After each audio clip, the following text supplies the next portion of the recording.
को सोच रहे हैं या सोच सकते हैं कि क्यों ना आने वाले टाइम पे हम चाइना के साथ हेल्प ले लें, चाइना आप हमारी पोर्ट्स पे आके अपने नेवल बेसिस बना लें, ताकि आने वाले टाइम पे अगर भारत पाकिस्तान को बुली करने की कोशिश करे तो चाइना वहां पे खड़ा हो और भारत बुली ना कर सके। तो आने वाले टाइम पे पाकिस्तान ये भी सोच सकता है, या पाकिस्तान चाइना से कोई लीज पे एयरक्राफ्ट कैरियर ले ले, कम दामों पे एयरक्राफ्ट कैरियर ले ले, ये भी हो सकता है। But the thing is that फिलहाल अभी इस चीज पे सोचा जा रहा है, फिलहाल पाकिस्तान ने इस पे फोकस नहीं किया, लेकिन आने वाले टाइम पे पाकिस्तान को फोकस जरूर करना पड़ेगा।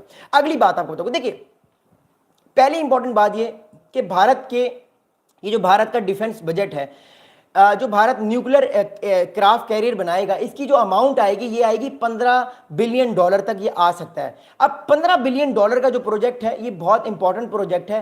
$15 बिलियन का प्रोजेक्ट भारत की इकोनॉमी को स्ट्रेन में ला सकता है, इसलिए माहिरीन इस पर भी बात कर रहे हैं, डिफेंस एनालिस्ट इस चीज़ को भी देख रहे हैं कि क्या भारत वाकई भारत के लिए सस्टेनेबल है, क्या भारत के लिए सस्टेनेबल नहीं है। तो ये तो वक्त बताएगा, but according to my understanding ये सस्टेनेबल हो सकता है, बिकॉज भारत की जो मोर इंपॉर्टेंटली इकोनॉमी है वो भी बढ़ रही है। साथ साथ 2040 तक भारत दुनिया का सेकंड लार्जेस्ट इकोनॉमी बन सकता है। तो हो सकता है भारत इस चीज़ को सस्टेन कर ले और अपने डिफेंस बजट को बढ़ाए। अगली बात क्या है, वो ये है कि भारत सिग्नल दे रहा है दुनिया को, खासतौर पे अमेरिका को और फ्रांस को और रशिया को, कि देखिए आपकी लड़ाइयाँ आपस में होती रहेंगी, मैं आपकी लड़ाइयों की वजह से नहीं फंसूंगा, मैं अपना डिफेंस इक्विपमेंट खुद बना सकता हूँ, मुझे आपके सुकोई 57 या F-35 की जरूरत नहीं है, मैं अपनी चीज़ें खुद भी बना सकता हूँ। तो भारत एक तरह से रशिया को और अमेरिका को भी मैसेज दे रहा है कि वो भी एक सेल्फ रिलायंस की तरफ जा रहा है और वो ग्रेट पावर्स की बातों को बार बार नहीं मानेगा, उसकी भी एक लिमिट है। तो अगली बात ये, इसके अलावा एक इंपॉर्टेंट बात बताऊंगा कि इंडिया ये कोशिश कर रहा है कि जो प्राइवेट पार्टनरशिप है, पब्लिक और प्राइवेट पार्टनरशिप को जो है वो ज़्यादातर जो है वो बढ़ावा दे, ताकि दोनों गवर्नमेंट और जो प्राइवेट पार्टनर्स हैं वो सारे मिलकर जो है वो नई जो है वो रेवोल्यूशंस करें, ताकि नए डिफेंस सेक्टर्स में भारत को फायदा हो। अगली मैं आपको बात बताऊंगा, देखिए इंपॉर्टेंट थिंग इज दैट कि अब पाकिस्तान का क्या रिस्पांस हो सकता है या होगा, वो मैं आपको बताऊंगा पाकिस्तान के पॉइंट ऑफ व्यू से। देखिए बात यह है कि पाकिस्तान और चाइना के जो टाइज हैं वो बड़े स्ट्रांग हैं।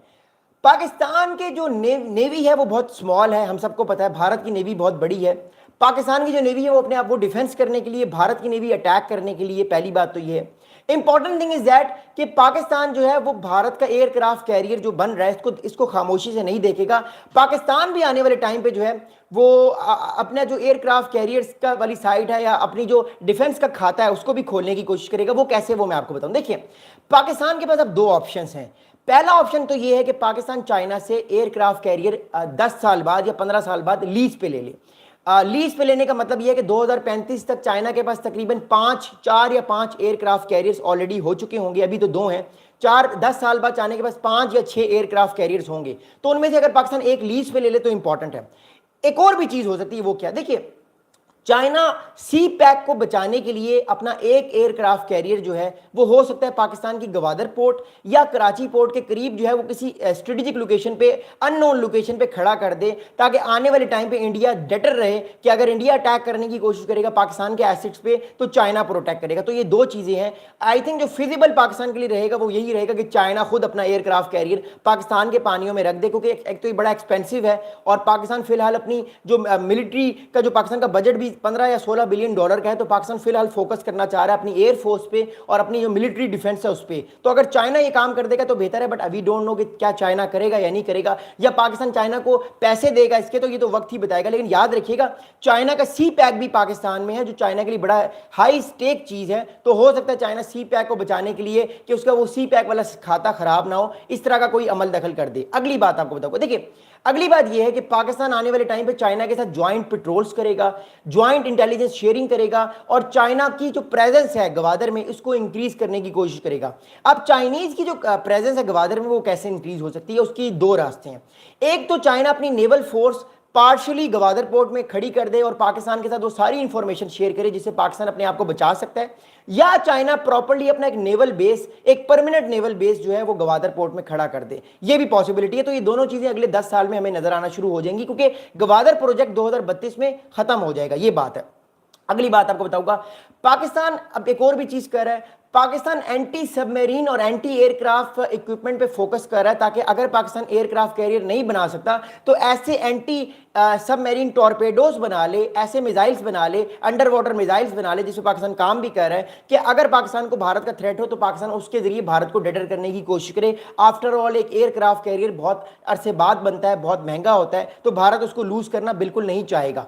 अगली बात करता हूं आपको, देखिए अगली इंपॉर्टेंट बात है कि इस सारे मामले को चाइना कैसे देख रहा है। देखिए याद रखिएगा, इस सारे मामले को चाइना बड़ी क्लोजली देख रहा है। इंडियन ओशन, अरेबियन सी और बे ऑफ बंगाल चाइना का नया होम ग्राउंड है, चाइना का नया बैकयार्ड बन सकता है। बे ऑफ बंगाल क्यों? Because of Bangladesh. Indian ocean क्यों? Because of Sri Lanka and Maldives. And Arabian sea क्यों? Because of Pakistan. Pakistan, Bangladesh, Maldives, Sri Lanka are gonna be very important and players for China, जिसके मदद से चाइना आने वाले टाइम पे इंडिया को कंटेन कर सकता है, रीजन में इंडिया पे प्रेशर डाल सकता है, और बदले में फिर भारत भी प्रेशर डालने की कोशिश करेगा, अकेले या अमेरिका की मदद से। तो ये आने वाले टाइम पे ये जो गेम ऑफ चिकन है ये बढ़ने वाली है। ये जो नैरेटिव वॉरफेयर है, ये जो इलेक्ट्रॉनिक वॉरफेयर है, ये जो साइबर सिक्योरिटी वाली वॉरफेयर है, ये जो साइबर अटैक्स वाली वॉरफेयर है, ये जो एआई वॉरफेयर है, ये रीजन में आपको बढ़ती हुई नजर आएगी। खास तौर पर इंटेलिजेंस शेयरिंग हो गई, इसके अलावा म्यूचुअल इंटेलिजेंस शेयरिंग हो गई, इसके अलावा मोर इंपॉर्टेंटली जो डिफेंस इक्विपमेंट्स हैं, इन सब चीजों को आपको समझने का मौका मिलेगा, आपको नजर आने का मौका मिलेगा, और आने वाले टाइम पे ये बढ़ भी सकते हैं। मोर इंपॉर्टेंटली आपको एक और चीज नजर आएगी, वो ये है कि भारत जो है वो एक और चीज कोशिश कर सकता है कि भारत जो है वो अमेरिका की और मदद ले आने वाले टाइम पे, या अपने ऊपर खुद रिलायंस करे। भारत ने इस टाइम ये मैसेज दिया कि भारत अगले 15 साल में अपना नया state of the art aircraft carrier बनाएगा। पाकिस्तान और चाइना इसको बड़े गौर से देख रहे हैं। ब्रेकिंग न्यूज ये है कि पाकिस्तान भी आने वाले टाइम पे रिस्पांस कर सकता है, चाइना भी रिस्पांस कर सकता है, क्योंकि दोनों के स्टेक्स बहुत हाई हैं। हम एक न्यू कोल्ड वॉर में आ चुके हैं, एक नए ग्रेट पावर पॉलिटिकल कंपटीशन में आ चुके हैं, और इसमें स्टेक्स बहुत ज्यादा हाई हैं। चैनल को सब्सक्राइब कीजिएगा, मैं थोड़ी देर लाइव हूं, आपके कमेंट्स पढ़ूंगा, आपके सवालात के जवाब दूंगा। उम्मीद करता हूं ये वीडियो आपको पसंद आई होगी। अब मैं आपके कमेंट्स पढ़ूंगा, आपके सवालात के जवाब दूंगा, एंड आई होप कि आपको मजा आया होगा। Thank you. चैनल को सब्सक्राइब करें, बेल आइकन को दबाइए। Thank you.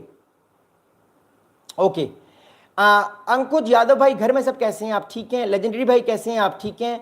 मैं ऊपर से अभी कमेंट्स पढ़ रहा हूँ, see description. Thank you so much. Rakesh भाई गुड इवनिंग, कैसे हैं आप? डबल टैप कर दें वीडियो